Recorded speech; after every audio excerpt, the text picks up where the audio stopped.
세 가지 만났죠?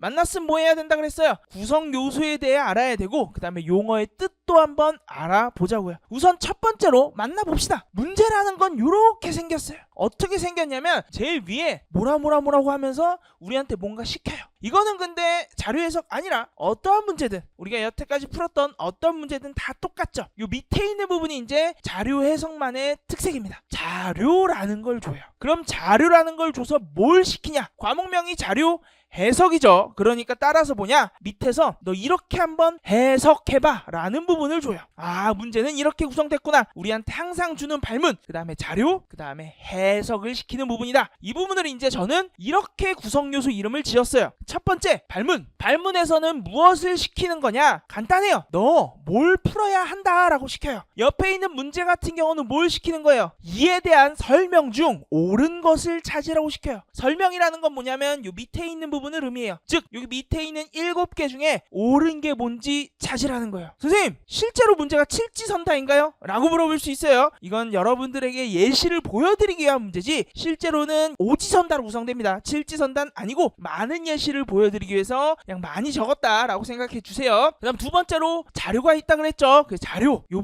부분은 무엇을 의미하냐? 데이터를 보관하는 상자 같은 거예요. 여기 안에 있는 값들이 각각의 데이터들이거든요. 이걸 보관하는 상자예요. 우리 보기 편하게 만들려고 보관하는 상자들을 잘 만들어 놓은 거예요. 그래서 뭐하냐? 상자가 어떻게 구성됐는지를 알아야 돼요. 그리고 두 번째로는 구성에 따른 패턴이라는 것이 존재해서 우린 이 패턴을 좀 파악할 수 있어야 돼요. 뒤에서 이 문제는, 이 자료는 어떠한 패턴이 있는지 확인해 보도록 할게요. 그 다음에 설명이라는 거예요. 제가 아까 해석해야 되는 부분이 존재한다 그랬죠. 그 해석해야 되는 부분이 설명으로 나타나요. 주로 물음을 해결하기 위해서 필요한 문장이에요. 즉 문장들이 나와 있으면 그 문장은 설명이다 라고 생각하시면 됩니다. 아, 그리고 이 설명이라는 것도 유형이 분명히 존재해요. 제가 OT에서도 말씀을 드렸는데 유형을 우리가 만들어내지 못한다면 사실 공부하는 것에 큰 의미가 없어요. 그래서 여러분은 꼭 유형이라는 걸 만들어내야 돼요. 그래서 발문에서도 분명히 유형이 있을 거고 자료에서도 유형이 있을 거고 설명에서도 유형이 있을 거예요. 그래서 각각의 유형에 대한 걸 우리가 좀 파악해 주셔야 된다. 다음에 문장 역시도 구성되는 패턴이 존재해요. 그래서 각각의 패턴별로 어떤 식으로 접근할지도 여러분이 좀 알아두셔야 됩니다. 마지막으로 하나만 더 말씀드리고 싶어요. 마지막으로 말씀드릴 거, 앞에 있는 부분 다 까먹어도 상관없어요. 이것만 꼭 기억해 주세요. 뭐냐면 피셋은 결국 사고를 테스트하기 위한 시험이거든요. 사고를 테스트하려면 여러 가지 장치들을 많이 쓸 거예요. 그럼 우리 사고 테스트하는 시험에서 점수를 올리려면 어떻게 해야 될까요? 간단하죠. 사고 방식을 어떻게 피셋에 적합하게 만들어야 돼요. 이게 제일 중요해요. 피셋에 적합하게 만들어야 된다. 근데 그게 쉽지 않아요. 왜냐면 여러분들 나이가 적어도 20살은 넘었을 텐데 20년 동안 내가 하던 사고방식, 20년 동안 나에게 든 습관을 바꾸는 게 결코 쉽지는 않아요. 불가능하냐? 당연히 가능하죠. 당연히 가능하지만 쉽지 않아요. 그래서 우리 자꾸 다른 길을 찾으려고 그래요. 어떻게 더 쉬운 길을 찾으려고 그래요. 더 편한 길을 찾으려고 그래요. 그런데 더 편한 길 찾는다고 했을 때 성공적이냐? 라 그러면 성공적이지 않거든요. 결국 여러분들은 사고방식을 바꿀 수밖에 없게 돼요. 점수를 올리려면 결국 바꿔야만 해요. 그래서 제가 드리고 싶은 말씀은 이거예요. 어차피 여러분은 힘들어야 되거든요. 힘들어야 돼요. 한 번은 힘들어야 된단 말이에요. 그러면 한 번 힘들 거 그냥 제대로 한번 힘듭시다. 이 방법 저 방법 여러 가지 찾다가 노력은 노력대로 들고 그 사고방식을 안 바꿀 뿐이지 걔도 걔 나름대로 힘들거든요. 노력은 노력대로 들고 결과는 없느니 어차피 힘들 거 조금 더 확실하게 힘들어서 우리 노력의 과실, 정확한 과실을 따먹었으면 좋겠다 라고 말씀을 드리겠습니다. 앞에 부분 다 까먹어도 되는데 이 부분만 꼭 기억해 주세요. 어차피 여러분은 힘들 거예요. A라는 방식, B라는 방식, C라는 방식 어떤 방식을 쓰던 힘들 수밖에 없어요. 힘들 거라면 제대로 힘들자고요. 과실을 얻을 수 있게. 그것만 꼭 기억해 주시면 감사드리겠습니다.